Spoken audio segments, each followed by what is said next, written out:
I've got to make sure that YouTube comes down to tape this. Hey everybody, my name is Chris, and I have reviewed every episode of The Office, and today we're talking about it. I work in the corporate world, and in that line of business, you do these things after major milestones. You have what is called a retrospective. Post-mortem. I thought, what better way to conclude this year's long project than looking back, talking about what worked, what didn't, and where we're going next. And speaking of that, stay tuned to the end of this for a very special announcement if you like my Office content. So with that, let's go. Warning! Warning! Warning!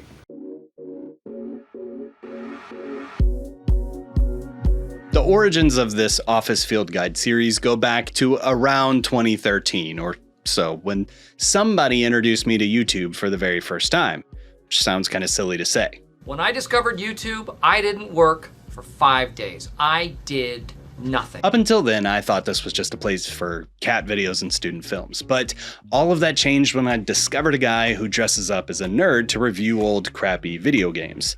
Angrily. Suddenly, I saw YouTube as something more than just a place to post stupid memes. It was a platform for real, thoughtful content.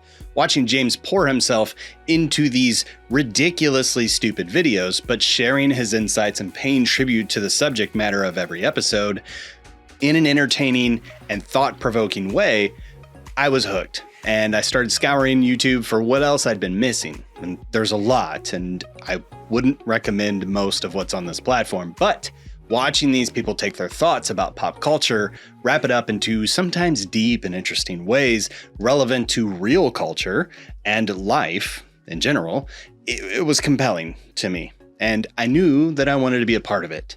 It wasn't until about 5 years later, in 2018, that I started talking myself into making my own channel. I spent countless hours brainstorming, researching, drafting ideas, planning things out, designing logos, only to scrap all of that and start over again. It's just designing logos and stuff. Sometimes you know what you want to do, but you just can't quite put your finger on what that thing should be. I was circling an idea, nothing ever felt right. A career change that year slowed me down in some ways, and in other ways it actually stoked the fire because I started working as a content creator by day, and eventually it was becoming more and more clear to me that I needed to start this channel. For years, though, I was plagued by self-doubt and a calendar that just didn't really allow for much wiggle room. Not to mention that for years, my annual performance reviews at work highlighted this tendency of mine in which I would get a big idea, I would start real strong, I'd spend a lot of time thinking about it, and I would talk in a way that made it seem like this was the best thing that would ever happen. But then I would struggle to follow through. You need to do something about your coffee breath. You need to do something about Shut up. My wife still snickers with playful jabs at me whenever something triggers some grandiose idea that I used to have and that I would talk about, but it never saw the light of day because I never brought it to fruition. But it was through those struggles that I realized I needed to pick something up that I was passionate about. Something that would keep me going even when things got tough, or when the temptation to flake out would inevitably arise. If I just made a channel talking about TV and film reviews, I knew I would run out of steam sooner or later. Which is when the idea of the Office Field Guide came to me on one chilly April morning in 2019. The concept was simple, a YouTube series in which I would review every episode of The Office. Easy to understand, easy to say, had a clear direction for me and gave me a goal. That would be like 201 videos, one for every episode of the show. I thought it would be a good anchor to keep me on track, something to build like a 4-year content calendar towards while working in other content that was not The Office. And then ultimately it would be a big project that I could think about, start, and then finish. Yay. At that time, though, I knew I didn't want to be just an Office YouTuber, so I'd planned to incorporate lots of other content into this channel, so that's why I don't have a name like The Office Field Guide as a channel name. I always wanted something that would diversify me a little bit. Wolverine, it's like a nod to my last name, and Wolverine, no one has ever called me that. It's just based on a friend's doodle from like 10 years ago. And I leaned into it because I couldn't think of anything different. Some of you might recall, I used to play with this back in the old field guides. As I thought about what the format the Office Field Guide would take, I originally just wanted to do voiceover only, as I'm a little bit of an awkward turtle on camera. Now I'm going to have to go online and look at turtles, or else I'm going to be off the whole day. But beyond that, I knew that I wanted to talk about hidden details from The Office, callbacks to other episodes, and do some form of critical analysis within it. I didn't really want to rate every episode, but ultimately I decided to do that for reasons that I can't honestly remember. But what I was not planning on was the deeper meaning. That was never actually in what I envisioned I would be talking about on this channel. Actually, it wasn't even something I'd considered until the first night I sat down to review Season 4, Episode 1, and it hit me. By the way, I initially wanted to start with Season 4 of The Office. I loved that season, and it felt like a manageable entry point for me. But anyway, I sat down Season 4, Episode 1 with a pen and paper, and I took notes on the fun run. And I noticed all the callbacks, the comedy, and the little details. But the themes of the episode were coming to life for me in a way that I really wasn't expecting. Commentary on human nature and relationships. Honestly, I wasn't sure if I should dig that deep. But by the time I hit Dunder Mifflin Infinity, it was pretty clear to me that this show had a lot of things to say. And I think I wanted to unpack that.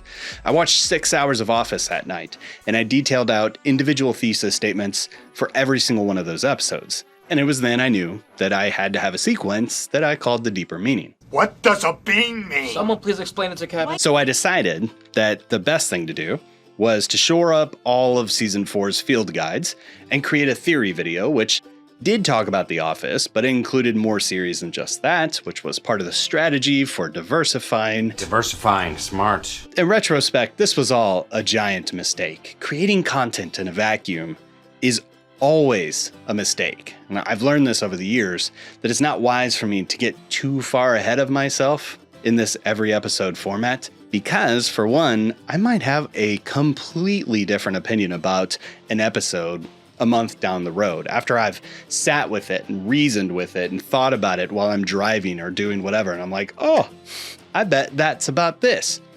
Coinophilia. But the bigger reason not to get ahead of myself was that without feedback from what people are saying and what people are doing, which are normally two different things, it's hard for me to know if I'm making something that's good or not. But the idea was to shore up this content, to give people something to watch once they stumbled upon my channel, to give my channel the vibe of having some life to it. I had a whole marketing plan also with this whole thing. It was Reddit, it was Facebook, it was YouTube ads, and honestly more. I'd infiltrated several Facebook groups of giant Office fandom things. I did all of this pre-planning and execution in the weeks leading up to what I was calling Publishment Day. The world premiere of Corporate Crap Fest. That's not a word.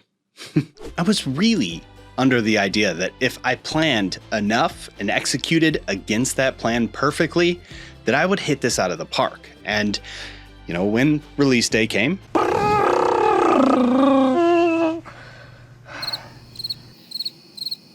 release day was a disappointment. A couple hundred views, most of them I paid for, and barely any engagement on social media or even fewer comments on the videos themselves. This was crushing. Crushing. And it also didn't help that the Office ladies announced their podcast 3 weeks before I started doing the Office field guides. But I was in this for the long haul. If things didn't start with a bang like I expected, then I was going to need to grind this out and finish it one way or another. Quitting was not going to be an option.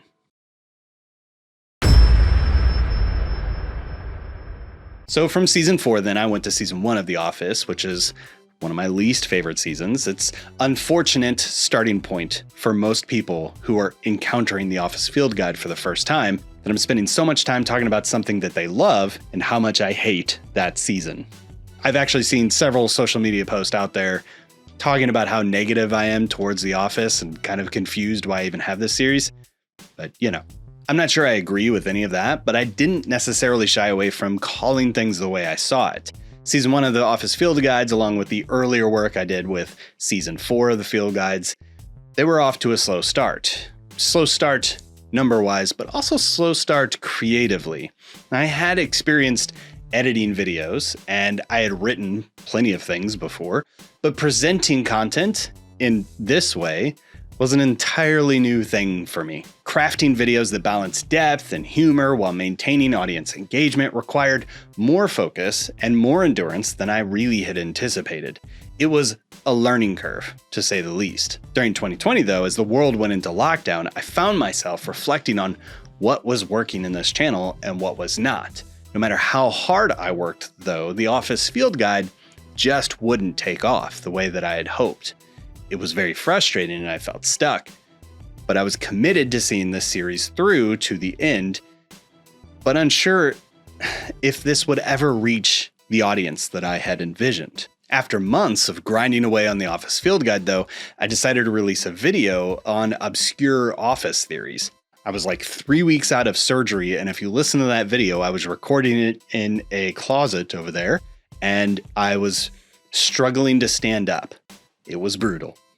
And that video sat for months. It sat unnoticed by the algorithm, by humans. But then, out of nowhere, it just took off. Watching that video succeed after so much time on the bench, changed my entire perspective.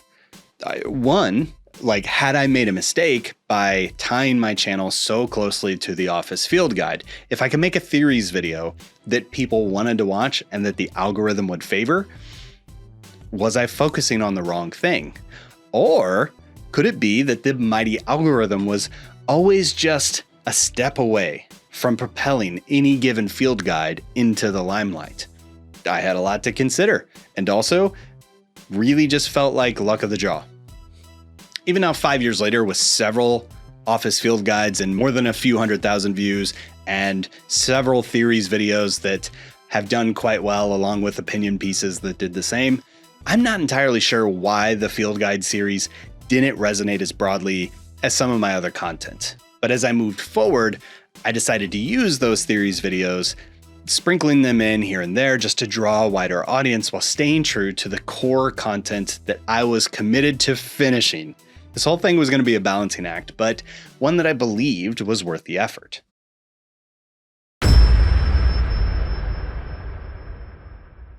And so along the way, while creating the Office Field Guides, I had my fair share of starts and stops. Like, for example, my original Season 4 content and my Season 1 content, most of which I created in a vacuum, those can't even be found anymore. I have completely redone those. Some of you may know that, some of you may not. But as I think about what things changed throughout the Office Field Guides, probably the thing that is the most obvious example of change was the Dundee sequence. And then I gotta get him to the Dundies. The Dundies! How can I explain it? I originally included this to highlight aspects of the episode I might not have been able to cover otherwise, but over time I just realized that some of these more comedic bits that I was trying to incorporate into the videos, they weren't landing. And that is honestly one of the biggest takeaways in this retrospective.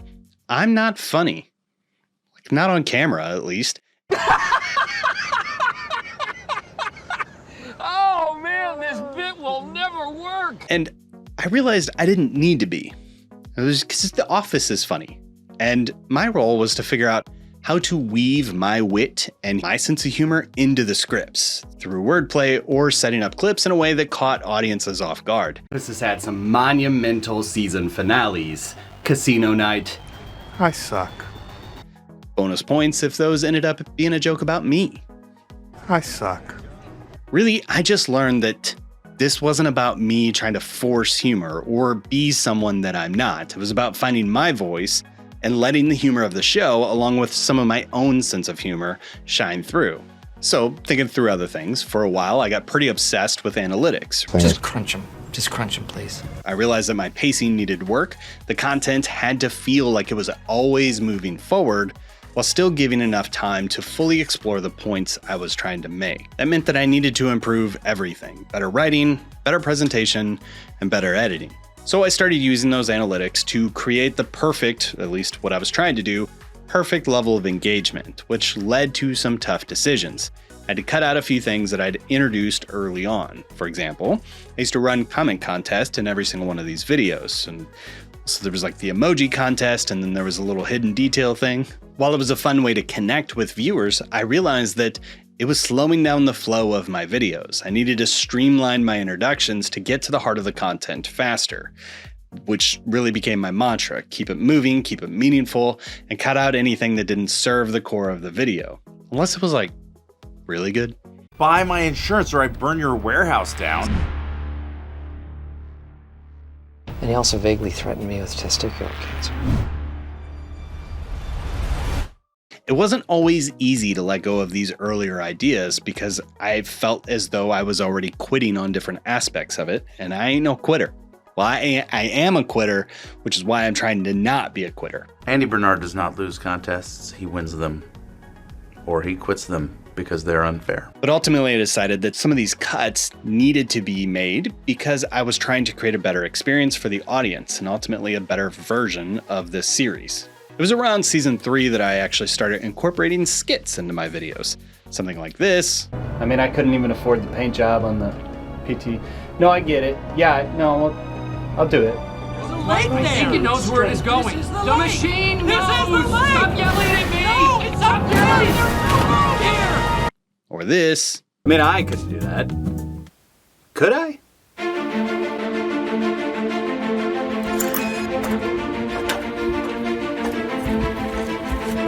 Truck to refrigerators to dumpster, 360 spin onto the pallets, backflip gainer into the trash can. Yeah, gainer! Yeah! Parkour! I'm right behind you! Parkour. Or this.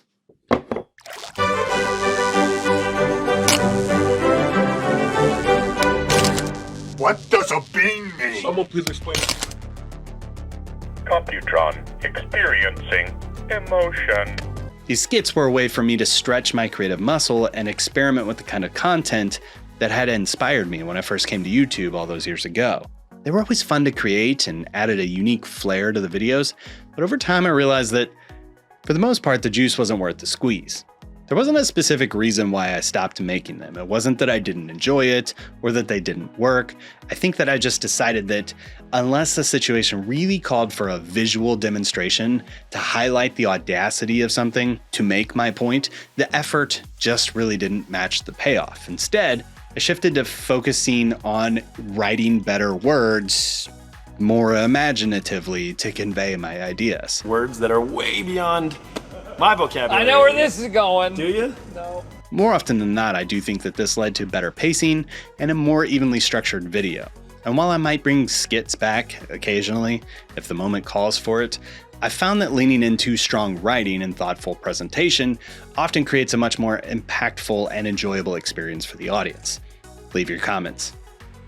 But also, while talking about the skits, a lot of people have noticed that there was a significant drop-off in the way that I incorporated edits into these office field guides.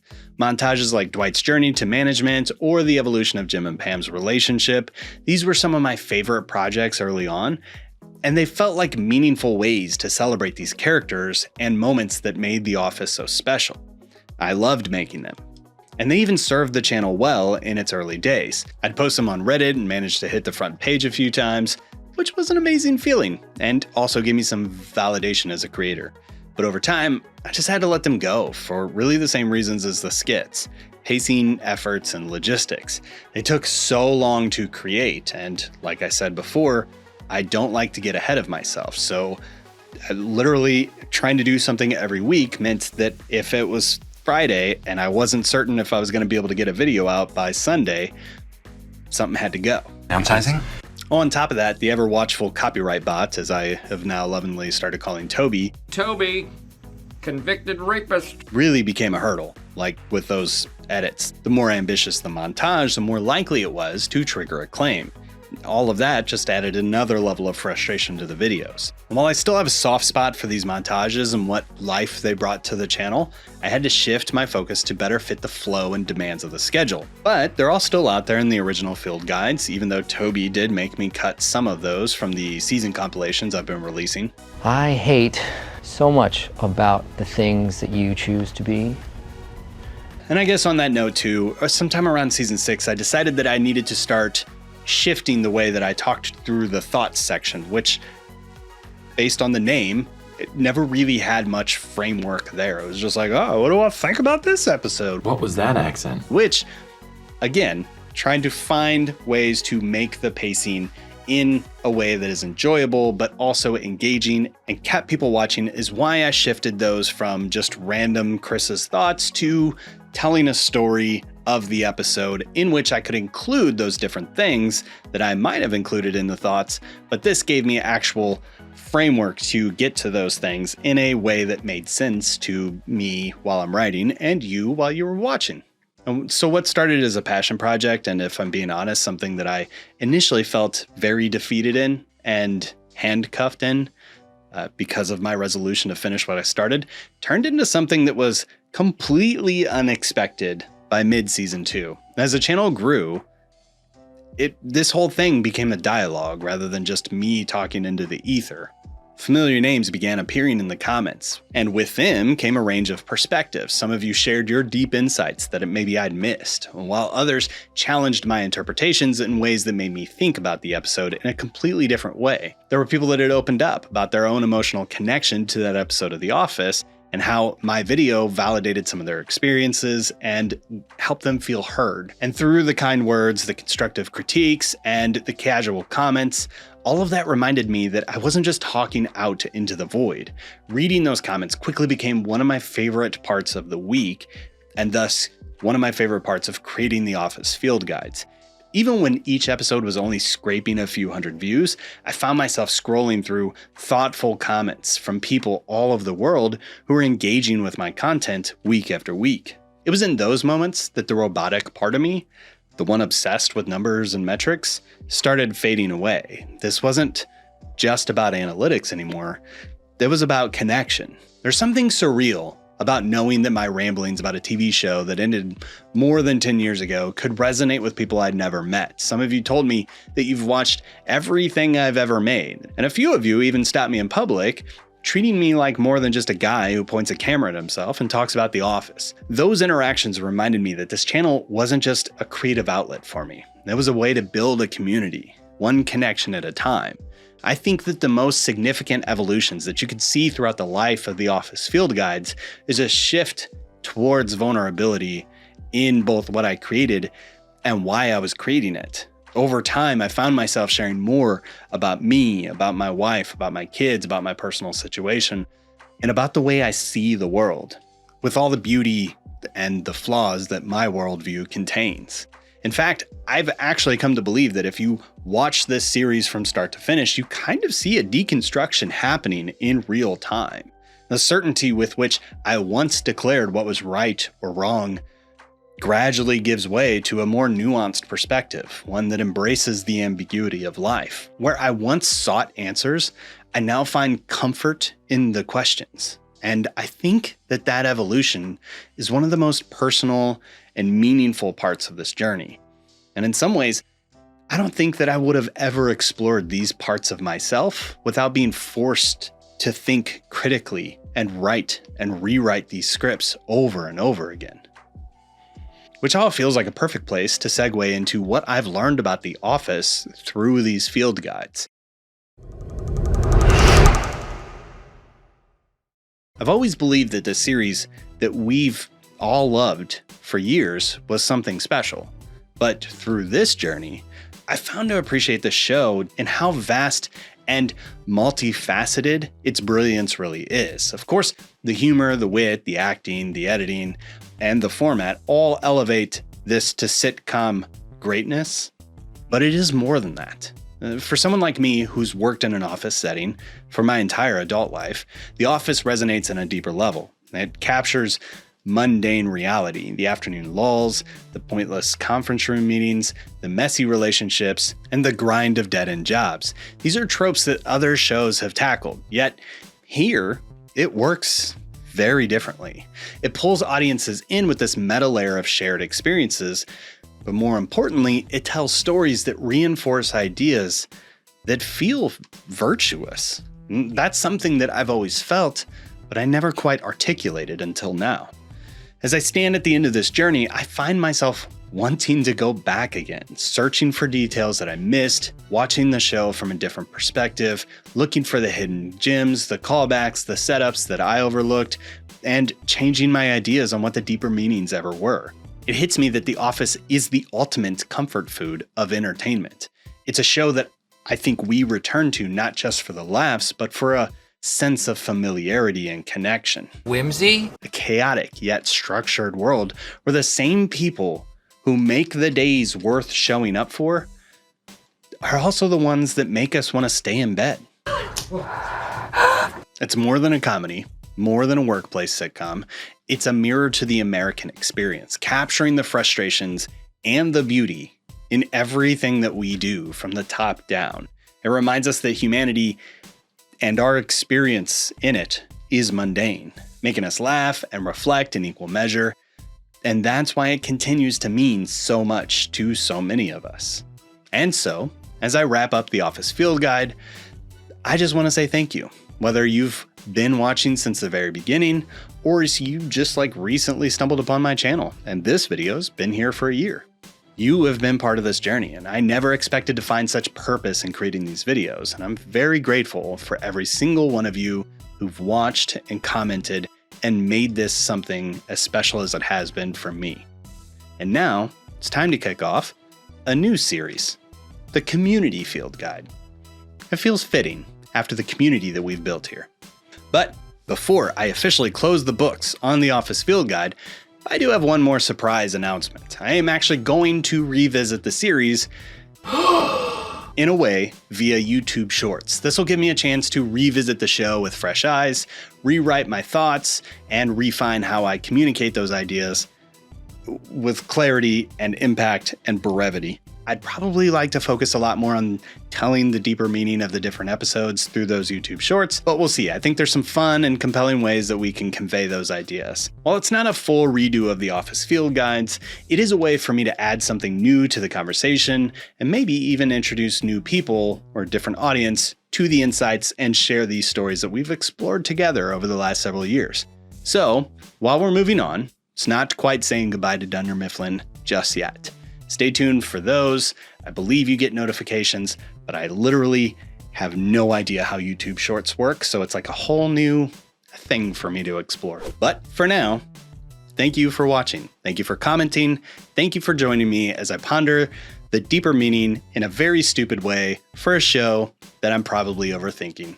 And I'm going to continue to do that. I hope you'll join me as we move into the next series. And like I think I've said for every single field guide since I started, thanks for watching, and we'll see you next time.